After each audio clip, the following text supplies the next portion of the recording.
session is called Teaching, I think, Medieval and Renaissance Moments with Panache, but it's really only medieval. And these two are bringing the panache, I think. And as you know, I mean, the medieval period is often called the Dark Ages or the Middle Ages, which were terms of opprobrium and propaganda, invented, of course, in the Renaissance and the kind of Enlightenment era, by scholars who wanted to posture themselves as kind of the harbingers of, you know, light and air and a round earth and sliced bread and rediscovery of knowledge and all these kinds of things. And so sometimes the medieval era gets overlooked, and you often hear about the controversy between the ancients and the moderns, as if the medievals didn't exist. Or we know the term medieval is a term that implies violence and superstition and obscurity, and these kinds of things that go along with this word.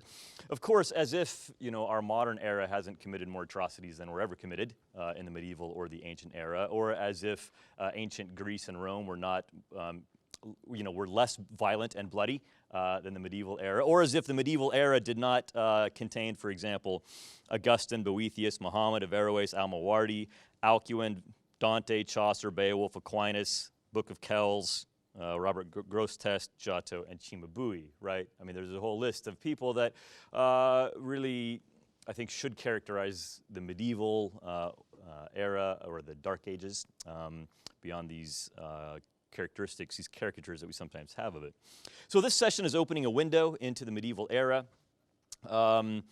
through a philosopher, Averroes, a hero, Beowulf, and an educator, Hugh St Victor. And so each one of us will take one of these people or pieces of literature in turn and, I think open a window into this really fascinating era during which, for us classical educators, classical education really kind of reached its perhaps most developed form. So let me introduce the speakers. It's Dr. Karen Taliaferro. She's here at the School of Civic and Economic Thought and Leadership at ASU. A PhD in Government and Islamic Studies from Georgetown University, and the author of The Possibility of Religious Freedom, Early Natural Law, and the Abrahamic Faiths. She'll be speaking on Averroes. Dr. Greg Roper is a professor and department chair of English at University of... Not anymore, like I said. He is professor of English at the University of Dallas, PhD from University of Virginia. And you might know him, among other things, for his book, The Writer's Workshop, Imitating Your Way to Better Writing, which I used when I taught writing in a classical school, classical high school back in Kansas, and published on Chaucer and the Gawain poet, and he'll be speaking on Beowulf. And I am Brian Williams. I'm Dean of the Templeton Honors College, which is the Great Books program at Eastern University, and also Dean of the College of Arts and Humanities there at Eastern. So let me turn it over to Dr. Taliaferro and Averroes.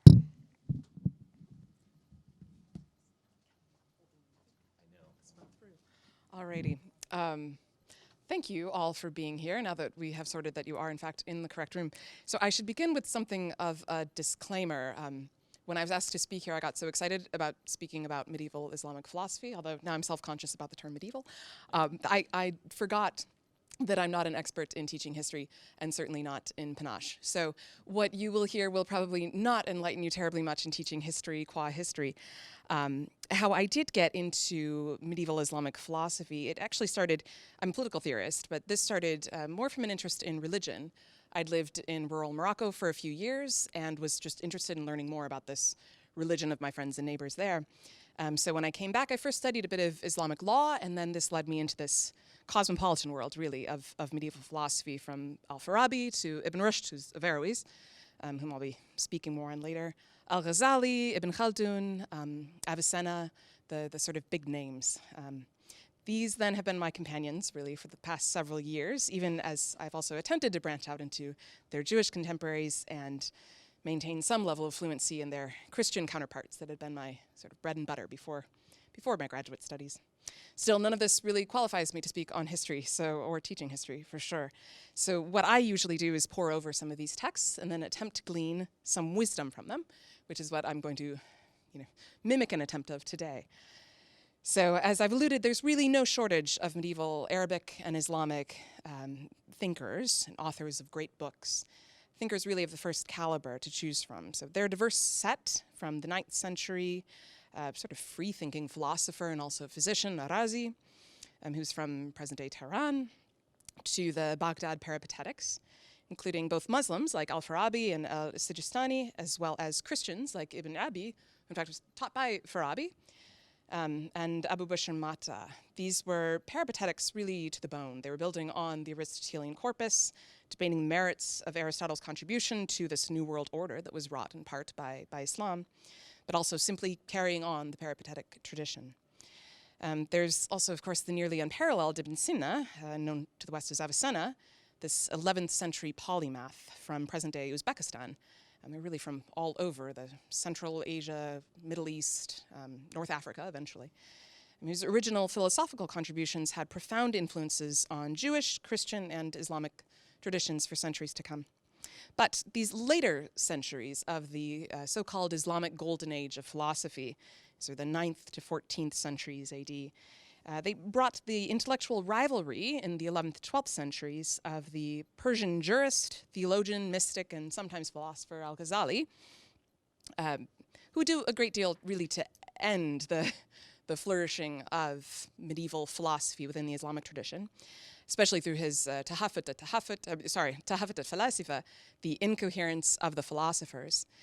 And the rivalry between him and a generation later, so maybe not an in-time rivalry, the Andalusian imam and judge, religious judge, Ibn Rushd, known of course as Averroes, who would then write a defense of philosophy, even a religious defense of philosophy, known as Tahafut al-Tahafut, the incoherence of the incoherence.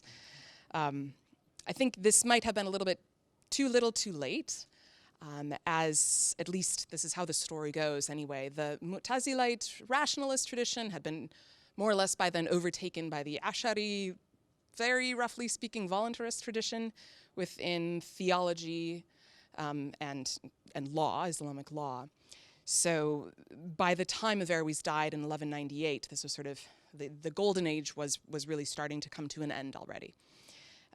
But Averroes, nevertheless, is, I argue, a pivotal and essential figure for understanding the place of philosophy and even just human wisdom within Islam. He's a great figure for this because he was at once a religious leader. So he was the Qadi al-Qada, which means like the chief judge, the judge of judges of Cordoba. And of course, he's the judge of Islamic law, of Sharia. So he has a preeminent place within his Islamic community of the time.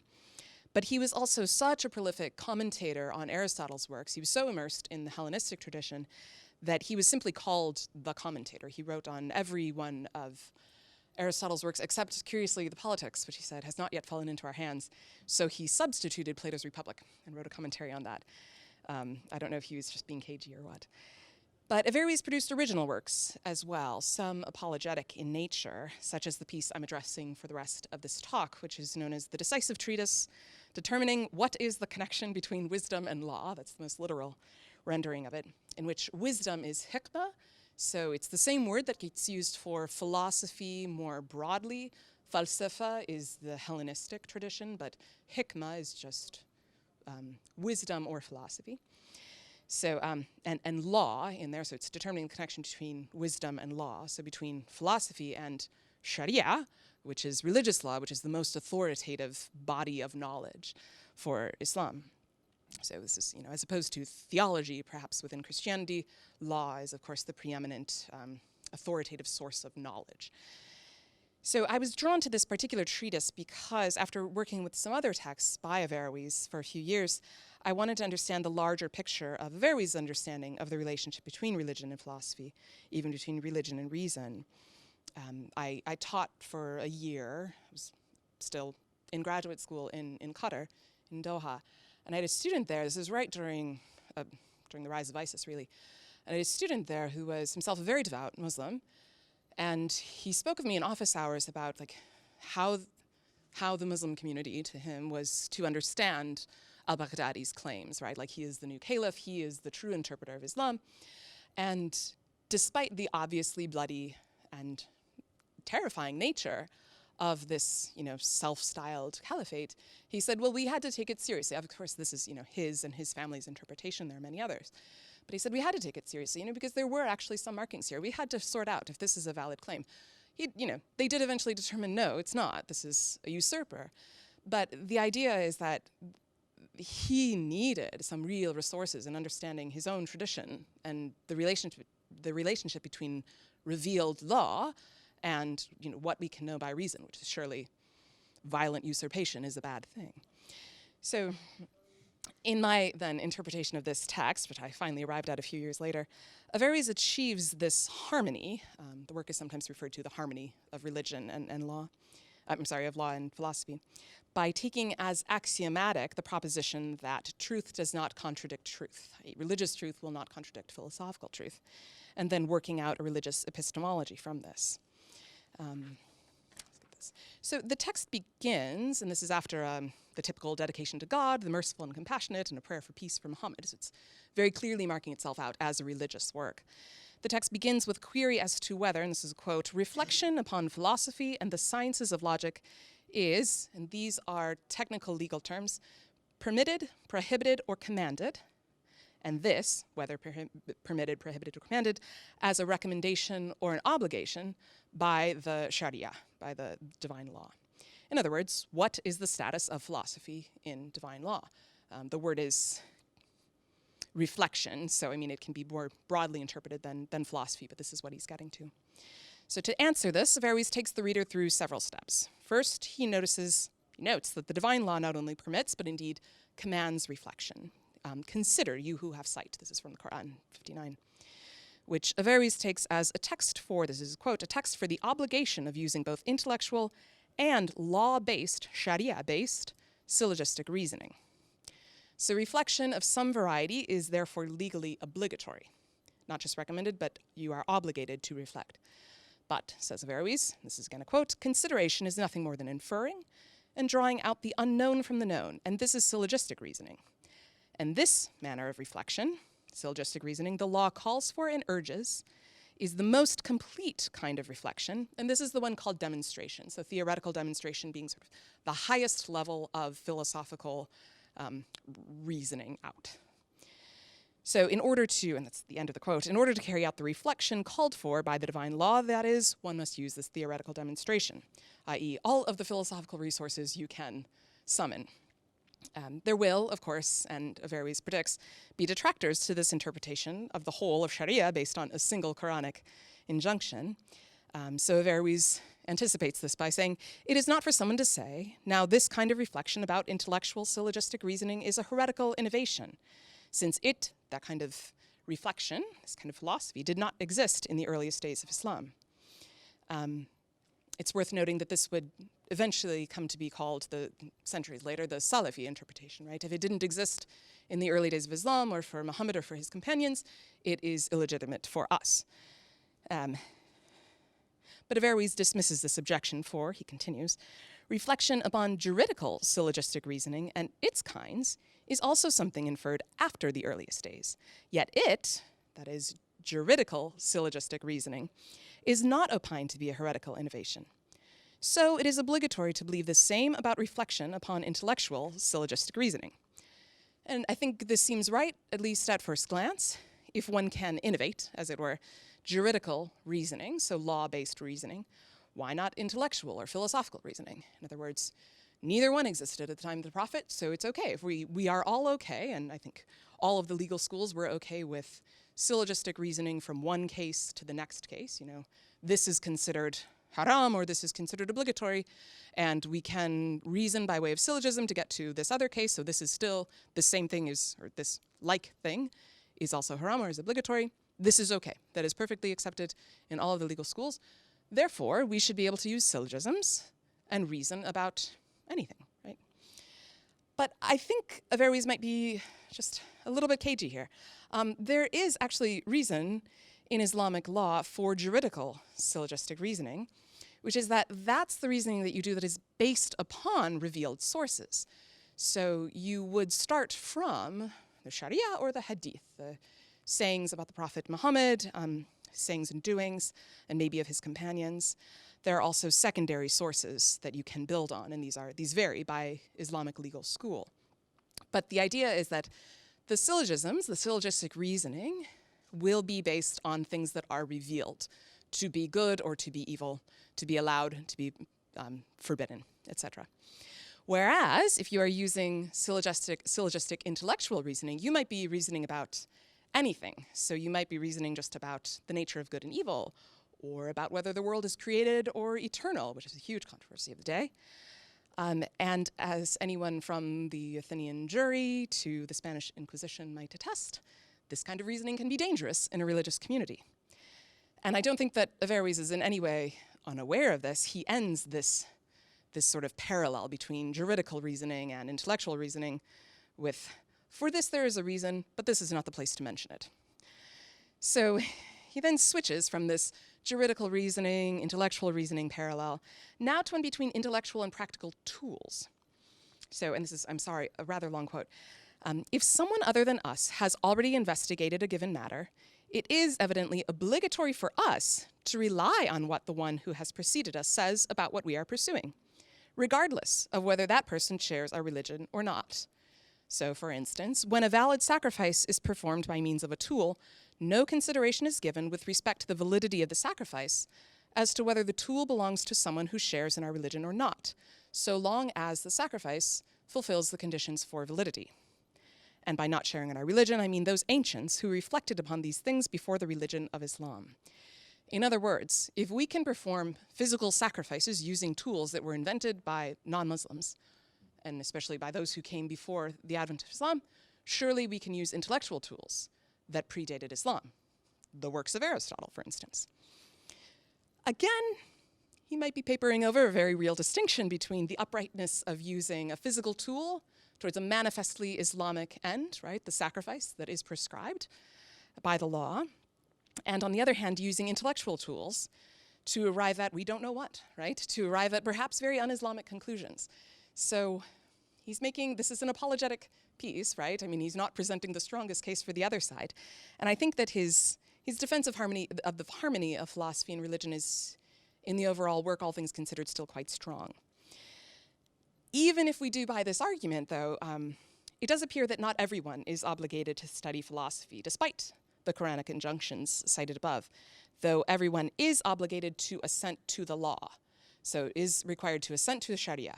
Now, for some, that will be through reflection and through philosophy. They will understand the truth of Sharia because they will have the fullness of wisdom through theoretical demonstration, or the fullest that we as humans can get. For others, though, it will depend on people's natures, which vary in excellence with respect to assent, says Averroes. Thus, and this is a quote, some assent by means of demonstration. These, of course, would be the philosophers. I'm papering over a lot of distinctions here, but that would be the philosopher. Some assent by means of dialectical statements, there being nothing greater in their natures. So there are some who can understand dialectic, but they can't understand real philosophical demonstration. And some assent by means of rhetorical statements.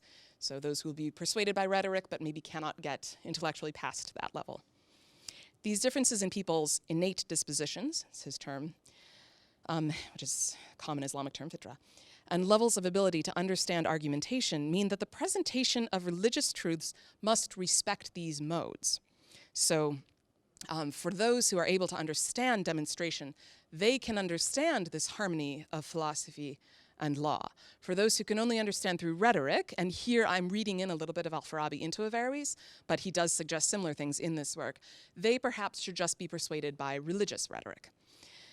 So perhaps this philosophy really is not for everyone. Otherwise, sects and divisions will arise among the Muslim community as people will be attempting to understand things that are beyond their grasps. And this is the whole ending part of the decisive treatise, is why not everyone should be presented with the same level of demonstration or philosophy. Nevertheless, Averroes is confident that, and here's another quote, since this law is true, so since the Sharia is true and calls to the reflection leading to cognizance of the truth, i.e. it calls to philosophy, we, the Muslim community, know firmly that demonstrative reflection, the highest form of philosophical reasoning, does not lead to differing with what is set down in the Sharia. For, he avers, Truth does not oppose truth, rather it agrees with it and bears witness to it. So this is, again, this is his strongest statement, I think, in the text, and probably the most famous as well. And on the matter of teaching this, I find it productive to ask a few things. First, whether it matters that Averroes begins this whole presentation with a Quranic injunction, right? So, the obligation to study philosophy is established through a divine command, such as, he says, Quran 59:2, consider you who have sight, and so on. And he says, innumerable other verses. The task of philosophy is therefore not justified on its own terms. It is not justified because we should just love wisdom as human beings. Rather, it is justified because reflection is commanded by God. So I find it helpful to ask students, does this matter? Does it matter why we study philosophy? Does our study of philosophy, does the reasoning for it matter? Might we incline one way or the other if we were doing this because God commanded it versus we want to learn, full stop? We could also ask whether Averroes thinks that, but he's presenting a decidedly legal case here. In fact, he describes his task in the decisive treatise to be, quote, to investigate from the perspective of Sharia-based reflection, whether reflection upon hikmah, upon philosophy, and the sciences of logic is prohibited or required, or commanded by the law. In other words, the fundamental question of inquiry prior to what philosophy itself says is whether the Sharia commands it or allows it in the first place. So that's one question that I find students usually will kind of grasp. The other one, for a more politically oriented group, is what I call the sort of epistemic elitism in this text. Even though, for Averroes, all people can know some truth, some of them will only know it through divine revelation. Right? Does this matter? Does it matter for his own text? Does it matter in the democratic age in which we live? Right? So. There are some parts of the law that are clearly intended to be taken in their apparent sense, but there are other parts of the law that need interpretation. Does it matter that even making that judgment call, much less the interpretation itself, must be done by elites? This is wholly unexceptional for his time, of course. We find the same thing in Farabi, we find the same thing in Aristotle, we find it all throughout. But it might matter in a democratic age. So of what use is the harmony if only the intellectual elites have the ability and also, importantly, authority to show that philosophy is in harmony with the law, to go beyond the question of just what the law says itself. So I hope that this very brief glimpse into what I think is one of the greatest minds of the medieval Islamic thought has provided at least some inspiration for teaching medieval moments with panache, probably less panache, as we saw our audience members leave. But it is really just a sliver into what I think is a treasure trove of largely underdiscovered texts and a tradition that is so, I think, accessible to the Western canon, but often not taught alongside it. Thinkers that have a great deal to say, not only about, of course, the issues of their time and the commentaries of Aristotle and maybe Plato, the eternal or created nature of the world, but also really about our own. I mean, the relationship between reason and revelation, the nature of the good, the nature of justice. So thank you all very much. With that.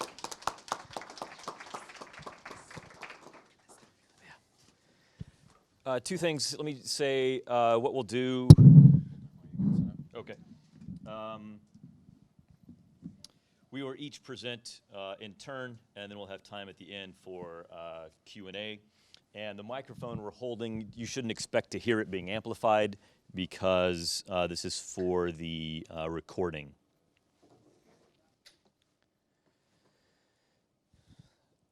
Okay, we're going to turn from Averroes to Hugh of St Victor.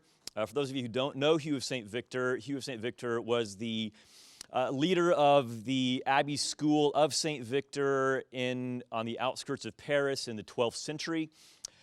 This abbey was right beyond the city walls, and Hugh moves there at a really fascinating time in the tradition of the liberal arts classical tradition. It's right between the rise of the cathedral schools and the rise of the medieval universities. So this is before the University of Paris is founded, which happened 50 years after Hugh, but it's right at the apex, or right after the apex of the cathedral schools. So that's who we're going to spend a little time with here. But before I go on with Hugh, I want to ask you a question. When you're asked, because I'm sure you are, what is classical education, how do you answer?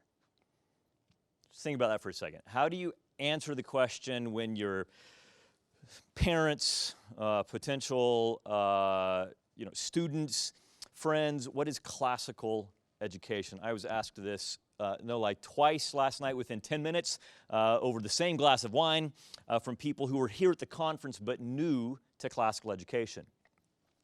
So it's a question I often face. It's a question we faced. Several of us spoke at a classical education conference in Nairobi, Kenya back in November, and it's one of the leading questions there. What is this kind of education? Where does it come from?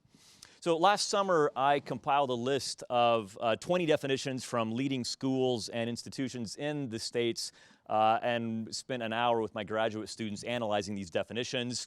I won't tell you where they come from, but if you scan through, here are just 5 of the better ones. There are some things that stand out, some commonalities. In particular, if you look down through that list, I'm sure you'll see the liberal arts, either the arts or the idea of the liberal arts being referred to in all of these definitions as somehow integral to what we're doing.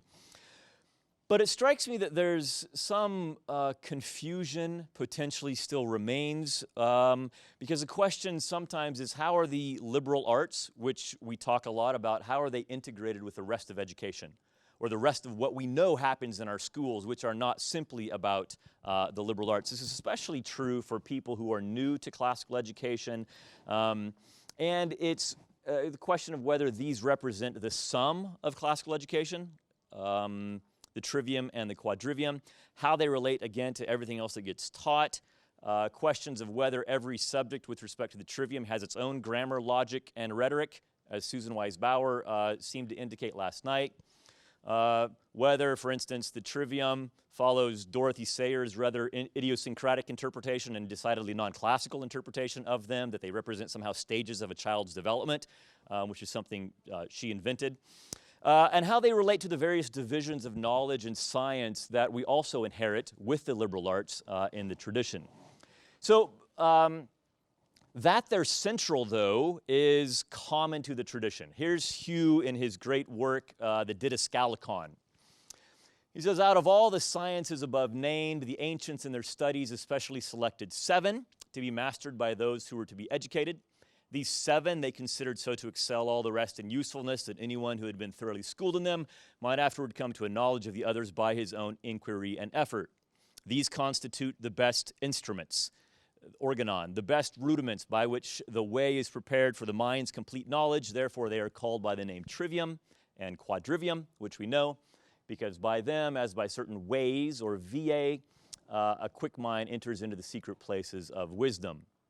Elsewhere, our effort should first be given to the arts, and especially to the 7, which comprise the tool of all philosophy, as it is in these 7 liberal arts, the foundation of all learning is to be found. And here he gives us a little insight into what makes them liberal and what makes them art. 7 are called liberal, either because they require minds which are liberal, that is free, that is liberated and practiced, or because in antiquity only free and noble men were accustomed to study them. In all this appears the great diligence of the ancients, who would leave nothing untried but brought all things under definite rules and precepts, which is what makes them more than practices, makes them into arts when they are defined by certain rules and principles. So that they're central is clear in the tradition. This is the way Hugh defines them in the Didascalicon. Grammar, knowledge of how to speak without error. Dialectic or logic, clear-sighted argument. Rhetoric, persuading to every suitable thing. Arithmetic, discrete multitude. Number, discrete multitude in relation to another discrete multitude. Geometry, immobile magnitude, and mobile magnitude. Or I like number, number in time, number in space, and number in space and time. But you get the idea. I'm sure we all have these kind of definitions in mind. And we see this illustrated throughout the tradition. The 7 liberal arts. Here's Lady Philosophy presenting the 7 liberal arts to Boethius, which are supposed to console him. Of course, the consolation of philosophy. This very well-known piece over here that I'm you probably have seen, which has Lady Philosophy in the middle and 3 streams on one side and 4 streams on the other for the trivium and the quadrivium, with little Plato, or little Socrates and Plato doing their work underneath here. And the poets and the magicians were just not sure what to do with over here, but they're having little black birds whisper into their ears. But even this picture, it's a little confusing because it almost looks like the 7 liberal arts are the sum of philosophy, or that all we have in the tradition is philosophy and the liberal arts. So it strikes me that an overemphasis on the liberal arts can be confusing when we're speaking about classical education and what it entails. So one of the great gifts of the medieval era, certainly medieval thinkers, whether Islamic or Christian, is the emphasis on integration or coherence or harmony or order. You only have to think of Chartres Cathedral and Dante's Comedy to see that impulse, or if you know Aquinas' work. And Hugh is a great example of this, because one thing that Hugh does, I'm sorry, some of this is a little hard to see.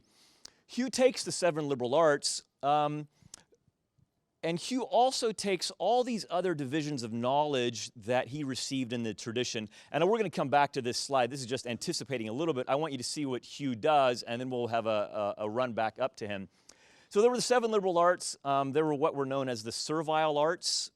Aristotle calls them that. This is a list from John Scotus Erugena. Aristotle had his division of knowledge or science, kind of first philosophy, math, and physics. From a number of the Stoics, you get division of knowledge into physics, logic, and ethics. When Cassiodorus comes on, he was a successor to Boethius. He divides knowledge between divine learning and secular learning. There was also parts of the tradition that Hugh inherited related to the Imago Dei, which was supposed to be rooted in justice and wisdom. And then the Augustinian tradition, which said that man is subjected to ignorance, vice, vulnerability, and confusion. So Hugh inherits all of these, and he's a great example of not only classical education, but also tradition and what happens in traditions, because this is what Hugh does with them. He takes all those which were somewhat disparate, and he organizes them into kind of a complete taxonomy of knowledge and education and the ends of humanity and man's vulnerability. So we'll come back to this, but I want you just to anticipate what Hugh's going to do for us. So we know 7 liberal arts, if you know your brief history of education at all, that they were the new education, that in 5th century BC Athens replaced an older education that was rooted in music and gymnastic. So the soul was trained to feel aright through music, and the body was trained to act aright through military games. And the goal was what was called kalogagathia, the good and beautiful person. What's interesting in the tradition, when you read through the tradition, you realize the 7 liberal arts did not come in fully packaged, which sometimes we act like, that they were developed in time by different people in different places as they took practices and refined them by rules and principles and laws. So one of the fun things it seems like people in the tradition like to do is try to identify who first came up with the various arts and gave them rules. And so these are the 7, and these are just a few examples of some of the people who are identified in the tradition as first developing them. Sometimes they're mythological, sometimes they're historical figures. But what you realize is that these didn't come fully packaged, but again, came at different times in different places and were developed over time. Then you start getting, once you hit the Hellenistic era, you get what's, this kind of education is being referred to as the enkyklaios paideia, which is where we get our word encyclopedia, which just means the circle of knowledge, or when the Romans adopted it, then the liberal arts.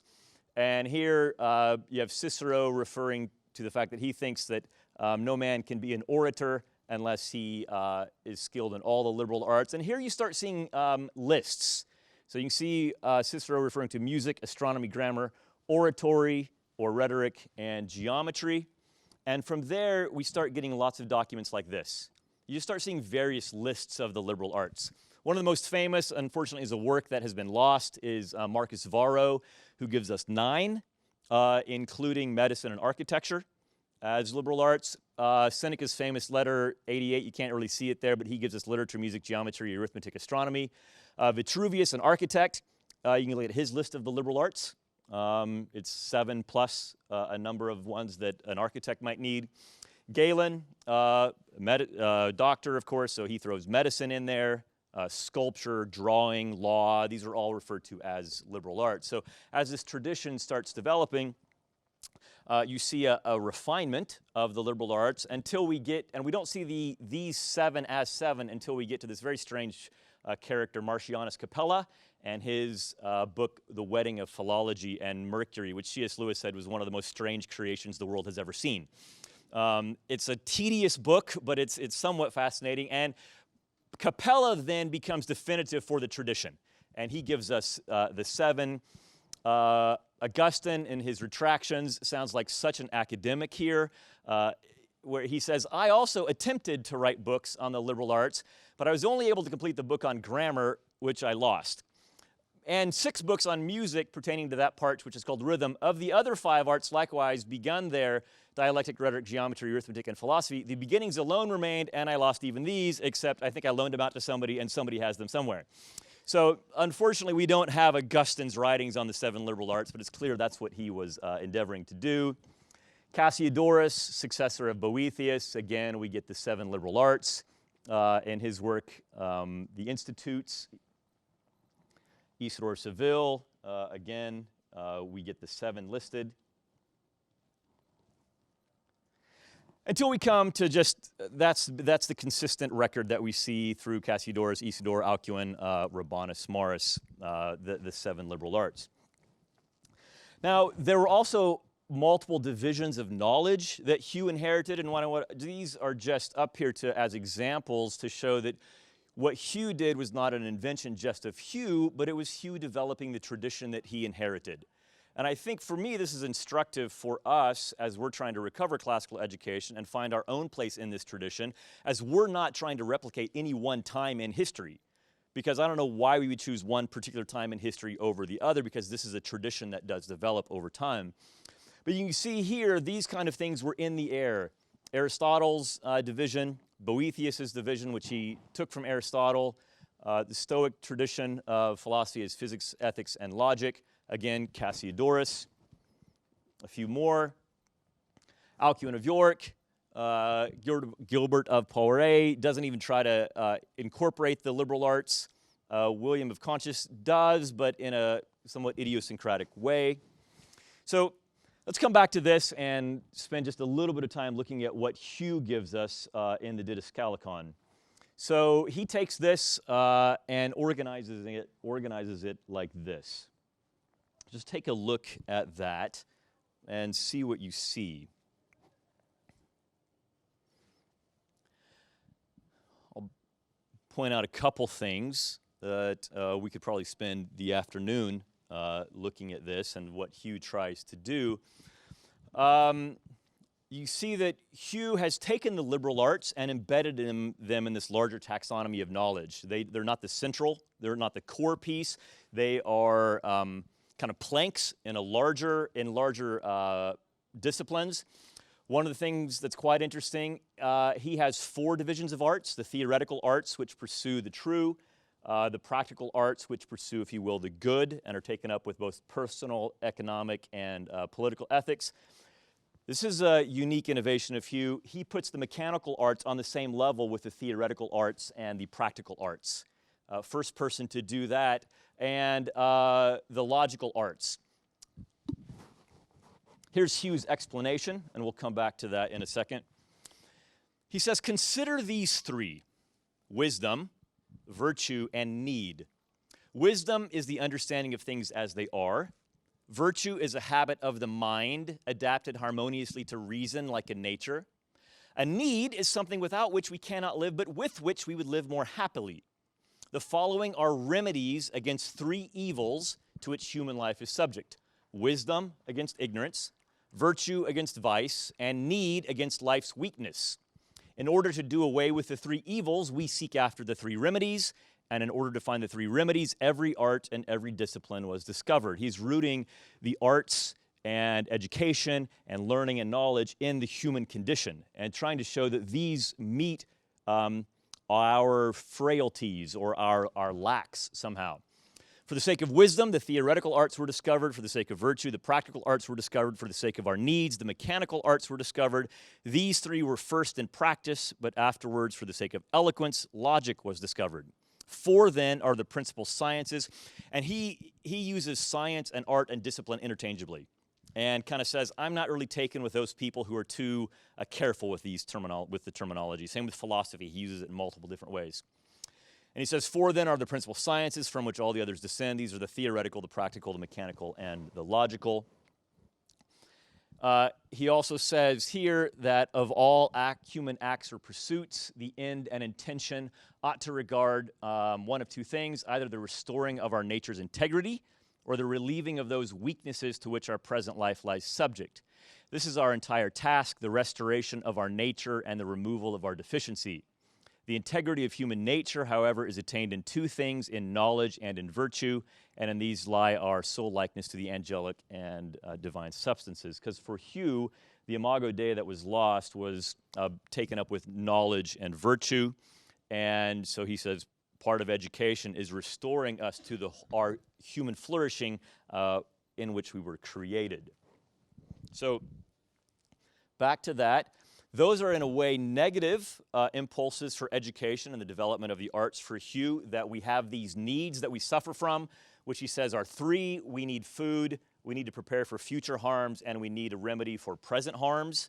And he splits the mechanical arts into his own trivium and quadrivium. He says there are three related to external cover and four related to internal nourishment. And these are really, really fun, some of these, because, for instance, when he gets to hunting, he has a whole list of all the different kinds. It includes baking, brewing, and he has a whole list of all the kinds of alcohol that it includes, and Galatian tarts, and he has all these kinds of exotic foods you would not expect from a 12th century monastic.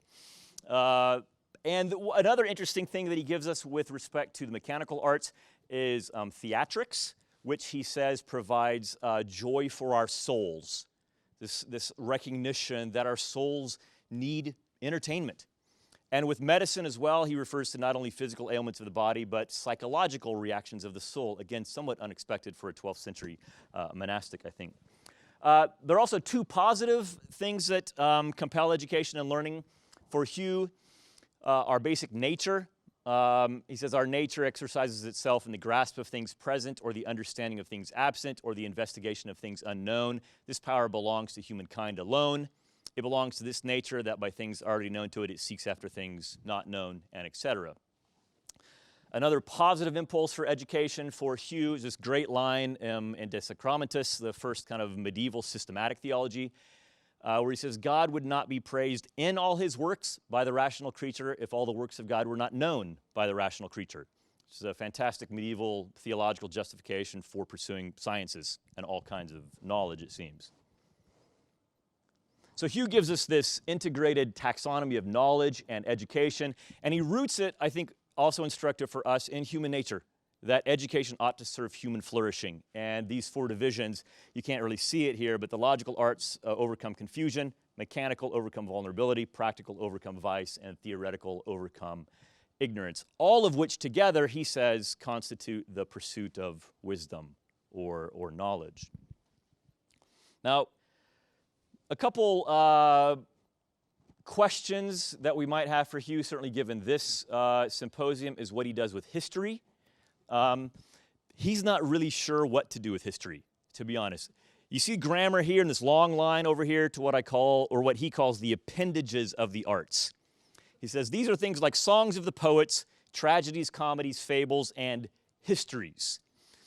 I have two quibbles with him. I wish that he had an element here of the fine arts, because he's got the good and the true. I just wish he had the beautiful as well, which maybe come here under theatrics, and what he does with the poets and historians. So I have a couple suggestions for where history might fit in Hugh. These are the three places he talks about histories. One, again, the appendages. He has that whole list, and he says these are tangential to philosophy. They give us meager fruit, entertaining reading, but, he says, sometimes we take up a thought we come upon in the midst of a story more eagerly. So it's like he's not sure what to do with it there, but another place they seem to be integral to grammar. But this is interesting to me when he goes to talk about Scripture. He's got histories there, and so he has to grapple with that. And he really sets out what looks to me like a pretty fine description of the historian's task. He says, first, you learn history and diligently commit to memory, reviewing from beginning to end what has been done, when it has been done, where it has been done, and by whom it has been done. These are the four things which are especially to be sought for in history: the person, the business done, the time, and the place. Learn everything. You will see afterwards that nothing is superfluous. A skimpy knowledge is not a pleasant thing. So he seems to have this concept of what history can do for us. I'm going to suggest there are a couple other places Hugh might have taken history. One, coming back to this quote, that he says, our nature exercises itself in the grasp of things present, understanding of things absent, or the investigation of things unknown. That's kind of his description of the theoretical arts. So it seems to me, to come back to this, that it's possible Hugh could have thought of history as a theoretical art, grasping the nature of truth of what has come before us. Could be that he could have included history under theatrics, which is give us joy that renews the mind, just the delight we take in reading stories of what has been. Possibly as well under ethics, which a number of our historians in the tradition wrote to give us examples of virtuous, courageous individuals.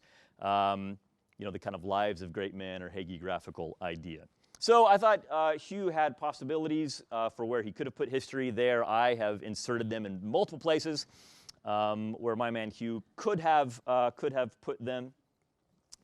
But just a couple conclusions, a couple of final thoughts, and then I'll turn it over to my colleague, Dr. Roper. I think Hugh does a couple things for us. He shows us a model of integration of knowledge and the arts and sciences, a model of integration and coherence and order, which those of us who are in classical education care about. He roots education in the telos of the human person and knows that to reduce the scope of education is to reduce the scope of human being, and that education ought to somehow contribute to our human flourishing. And I think he's a great model for, again, tradition and how we receive, like any era, we receive something from the tradition ahead of us. We reject some of it, we sort through it, we use some of it, and we pass on some of it, which to the next era, which goes on to develop it just like Hugh did, and I think just what we're trying to do right now. So I think Hugh gives us models for how the liberal arts can be integrated and how we receive and pass on tradition. There you go, just a window into Hugh. Thanks. So let me just say, I attended graduate school in the go-go 80s when the god of theory overthrew all the other gods and conquered and ate all the fathers, mothers, and everything else in its way. But I was fortunate to have attended the University of Dallas, where we still read texts. And so before going off to graduate school, I had a really good grounding in what's now called the new criticism. And whatever I'm going to say goes after this. I want you to know that I love to read texts, and I want my students to read poems, and I want them to read them as imaginative wholes created by a mind to convey truth and wisdom to us. But I did somewhere along the way, some of the theory stuff rubbed off, and I began to read Wayne Booth, who made me question the new critic's intentional fallacy, and really with the God that emerged, right, was some form of a kind of a postmodern new historicism, and I really, having also been, exposed to good teaching of history at the University of Dallas, I began to really enjoy reading texts in historical contexts, and it seemed to be the responsible thing to do. And as I became a medievalist, there was no other way to read text, right, from a time of such alterity, but then to learn something about intellectual history, social history, and all those things, and apply those to the texts that we read. So I just wanted to give you kind of an example of how I do that, but how I do that not in a way to simply read the text historically, but to help my students then return to the texts as imaginative creations. And it seems to me that Beowulf was one of the best examples of how to do that. So I just want to tell you that so what I first do is take the students through the text, right? And we read about that grand opening and the hymn to Shield Chafing as a god Kinnig, right? About the building of Heorot and then the threat to Heorot that Grendel brings on, and the coming of Beowulf and the killing of Grendel and Grendel's mother, and then on to the slaying of the dragon. And I think that's the way you should teach the text, is especially at younger ages, right, is to get the students into that amazing drama of the hero and the hero battling these evils.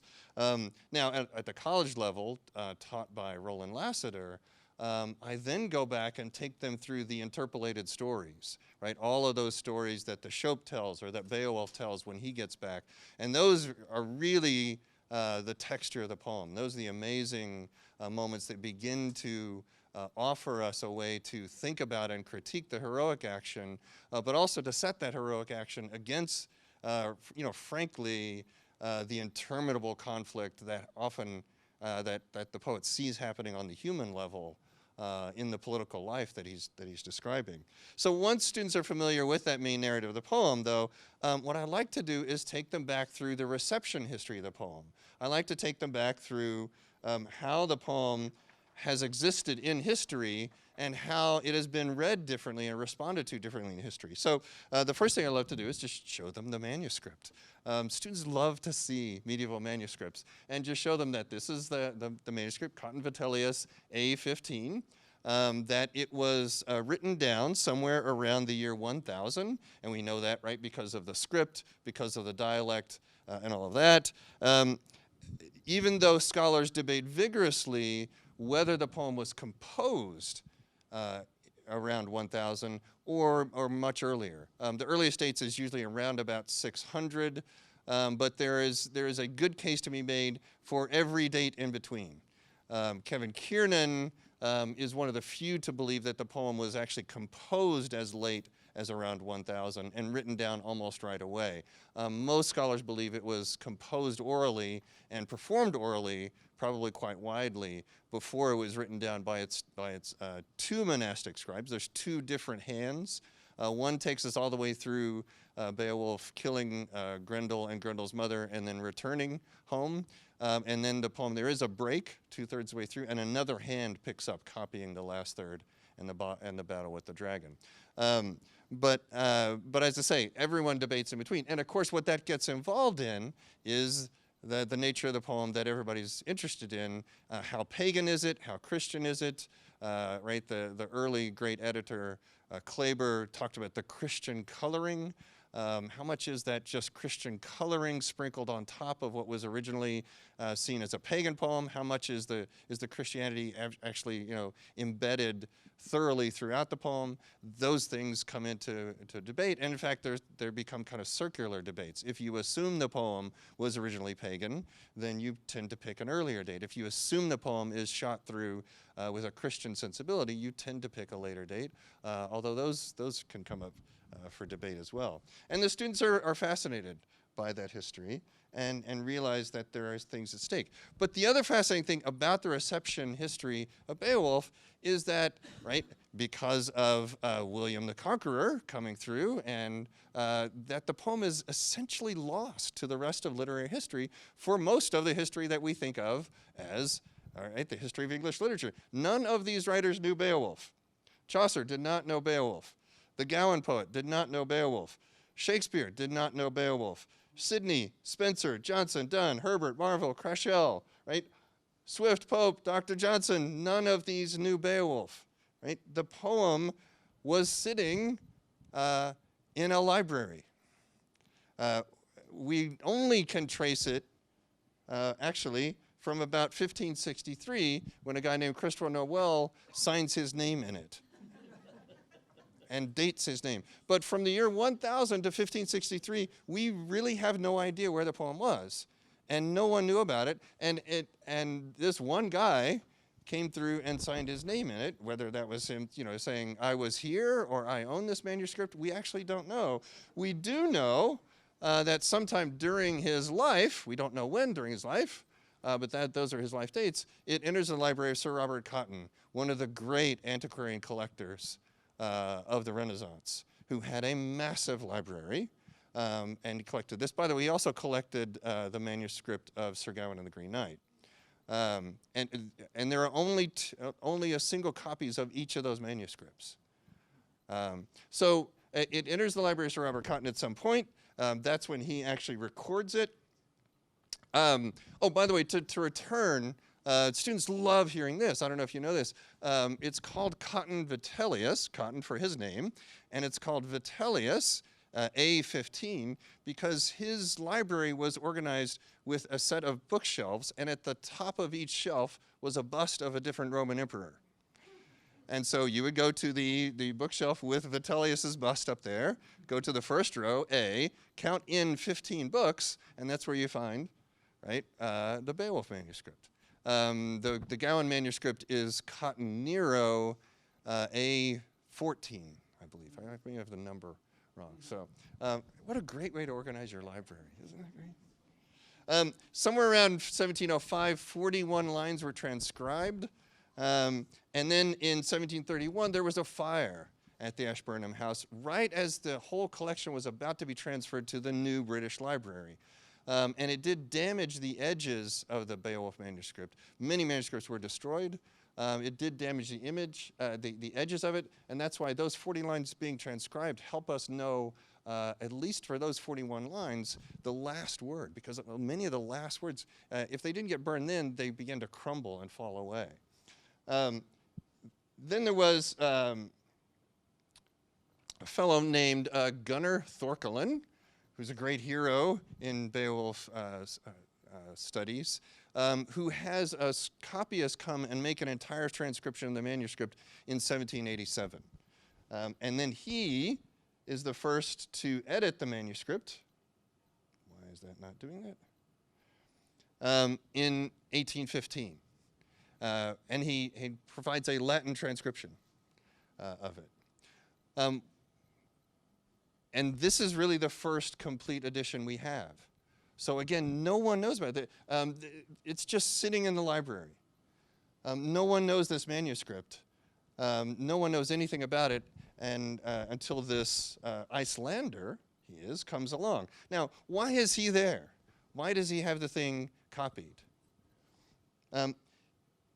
He is working for the government of Denmark, and he's been sent around to find Danish poems, find old Danish stuff.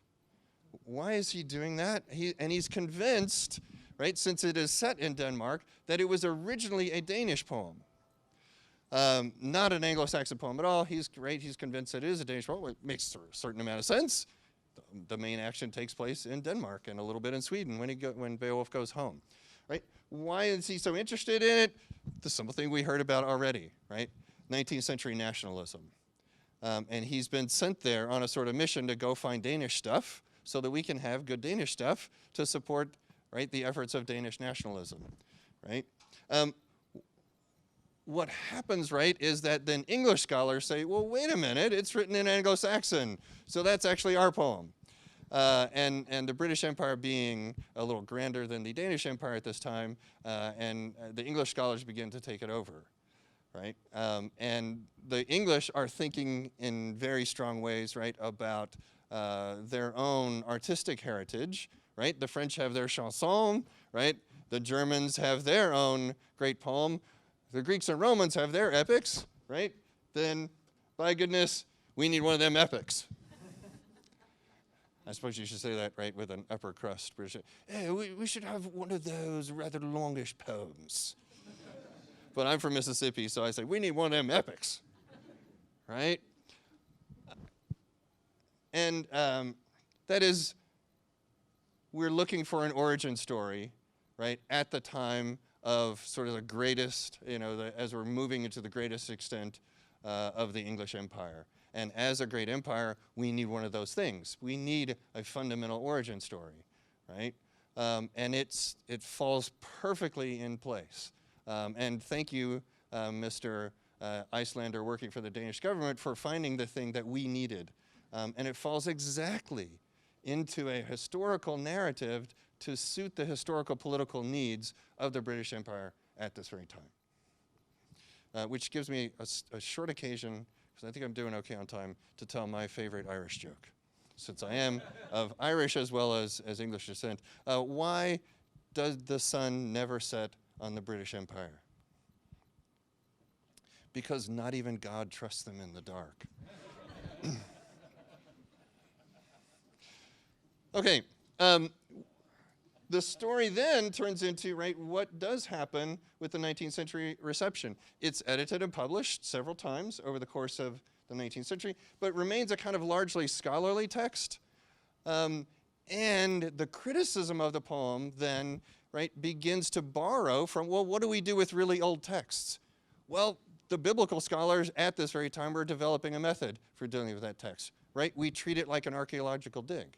And in the same way that we need to find the Elohist and the Yahwist and Deuteronomic authors, right, we're going to take this poem that does seem to have these different kinds of things. It has a main story, but also has all these other funny little stories embedded into it that don't always make narrative sense with that story. So it must be the same sort of a thing. And so the 19th century scholarship of the poem borrows, right, the biblical historical method to begin to sort of detect layers to the poem. And there must be a Danish layer, and there must be a Swedish layer, there must be all of these different things. And then somewhere along the lines, right, it traveled its way to England and added an Anglo-Saxon layer. And so that's the way the criticism of the poem was treated all the way through. By the end of the century, it begins to enter, shall we say, the more popular canon, definitely the educational canon. I had a student who found an early publication of the Modern Language Association in 1885, where the president of Princeton suggests requiring Anglo-Saxon literature, and especially Beowulf, over that namby-pamby Greek stuff. And this very much is a turn at the end of the century, you know, to a kind of Germanic sort of movement, cultural movement.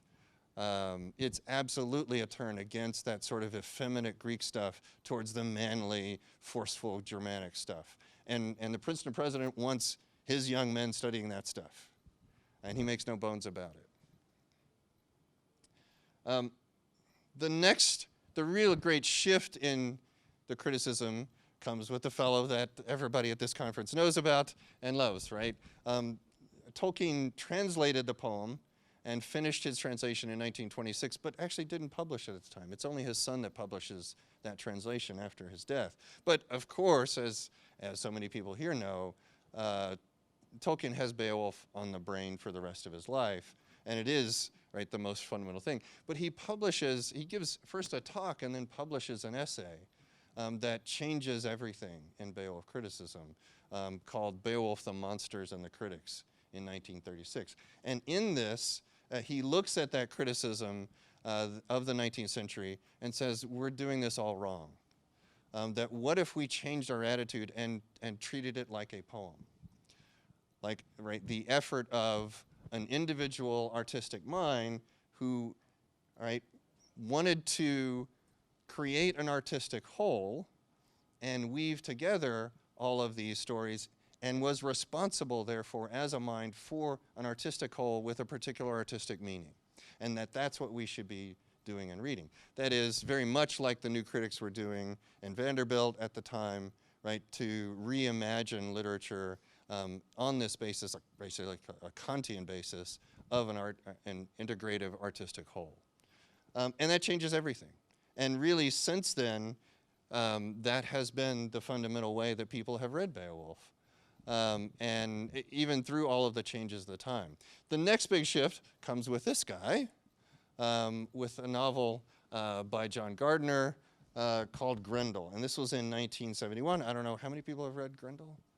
Oh, only a couple. So there was a time when everybody would have raised their hand. It's a slim novel that Gardner was having fun with, and right, where he creates the entire novel as a dramatic monologue told from the point of view of the monster. And it's really fun. I just reread it just for the heck of it for this piece, and creates a great deal of sympathy for the monster. It's very difficult not to, right, in a first-person monologue.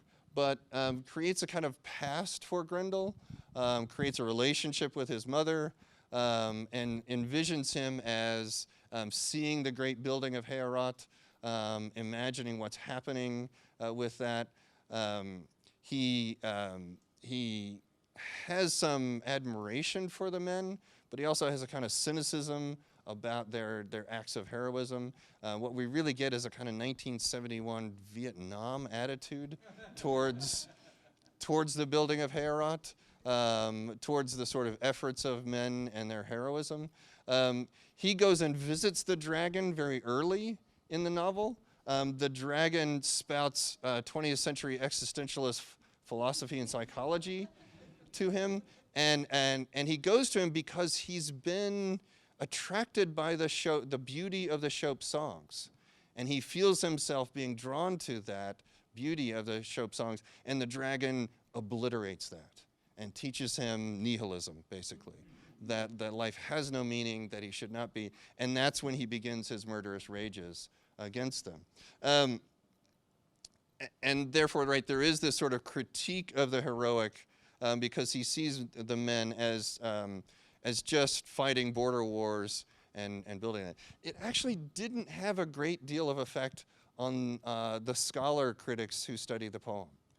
They'll find it interesting. We've all read it at some point, but it didn't really shape ours. What it did change is the popular imagination of the poem. And you find more and more people who were shaped by that history. And right around this time, Beowulf begins to enter popular culture in fascinating ways. It always sort of been there, but it really begins to enter in interesting ways. There's the poem Beowulf and Grendel. I don't know if anybody has seen The 13th Warrior.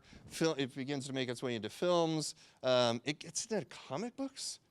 I love this one. I always shock my sons when I say I never read comic books. My friends read comic books when I was a kid, but I love this. It may be hard to see this. Beowulf Dragon Slayer. So what Beowulf begins to be imagined is only as a guy who slays dragons, and here he's saving the slave maid of Satan, which gives her a chance to wear a skimpy outfit, I suppose. But Beowulf begins to emerge in popular culture, and then and of course, as I said, there's films right around the turn of the millennium, right around the year. Some of these are from the very end of the 90s and into the 2000s, and then we get the Zemeckis travesty. Please raise your hand if you've seen this one. Okay, it's it was a motion capture. Totally motion capture CGI film. Just as creepy as the earlier one that they did with the Polar Express, which has terrified children who love the book for years. It's creepy and bad, but it's bad in all sorts of ways. Angelina Jolie did her motion capture work, and then they covered her in gold. You'll notice she not only has the great braided hair, I didn't get this in it, but she has a tail that ends in a point, and she's in high heels that are also gold. They use CGI to computer enhance her hips, so she'd be a little hippier than she is. The fascinating thing that they do with the narrative is that after killing Grendel, Beowulf goes down into her lair and confronts Beowulf's mother. But what we find is that she offers him, if he will sleep with her, she offers him wealth and fame beyond his possible imaginings. The film then has Beowulf return to Heorot, where he lies that he has actually killed Grendel's mother, and then meets Hrothgar's eyes across the room. And Hrothgar, played by Sir Anthony Hopkins, kind of gives the little nod that Brian is giving to me right now. And we are to see very immediately that Hrothgar made the exact same deal with Grendel's mother earlier, and that is what has led to Hrothgar's wealth and fame and the building of Heorot. it's the most astonishingly cynical reading of the poem that you can imagine. There's Beowulf staring at Angelina Jolie, I can't ever call her Grendel's mother, at the crucial moment of his seduction. Now, at the end of the film, after the CGI battle with the dragon, strangely enough, in a completely atextual moment, Angelina Jolie emerges from the waters, and Wiglaf, shoot, I didn't catch that. Wiglaf is there, and they lock eyes. So we're to see that this is to continue, that Wiglaf is going to make the exact same deal with Angelina Jolie that Hrothgar and Beowulf made as well. By the way, if you're interested in any of this, this is a friend of mine, Ed Risdon, who's a marvelous Anglo-Saxon scholar, with Nicholas Haydock, whom I don't know, who've written a whole book on the different adaptations of Beowulf on film. So it is just this astonishingly cynical notion. And we see how far we've come. And it does come through, right, sort of this Gardner first imagining of a sympathy with the monster, and then sort of a reworking, therefore, of a kind of attitude towards the hero. Now, Gardner didn't intend this. I mean, it's pretty clear if you read the novel, and I think a lot of popular misreadings of the novel are really bad, that we're supposed to be sucked in, and Gardner had the attitude of the dragon, basically, of a sort of existentialist nihilism. It's really clear when you read the novel that Gardner is writing a kind of a via negativa, and in the final confrontation with Beowulf in the novel, we're to see that we're there. So what I just want to draw this back to is to say that after taking the students through this, they actually are appalled at the film. And they actually want to go back to the text.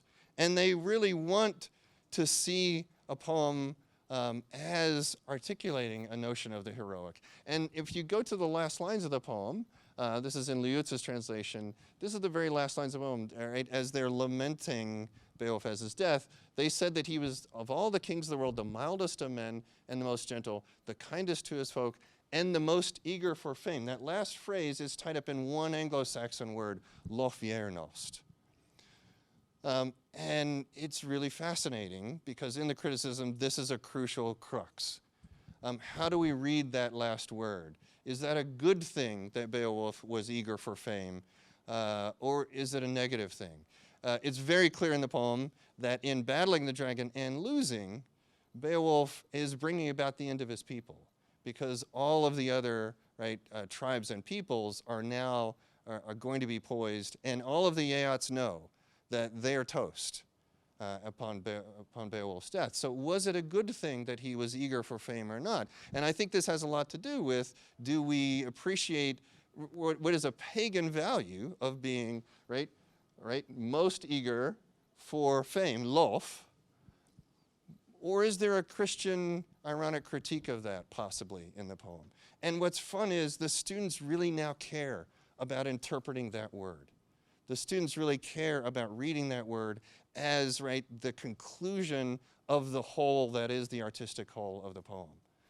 And so my sense is that by moving, in a sense, out of the text into the reception of the text and then coming back to the text, my students are now deeply invested in the very thing that I want them to be deeply invested in, which is reading a poetic text as an imagination of a whole, to have something to say to us about the wisdom of pursuing fame. Thank you very much.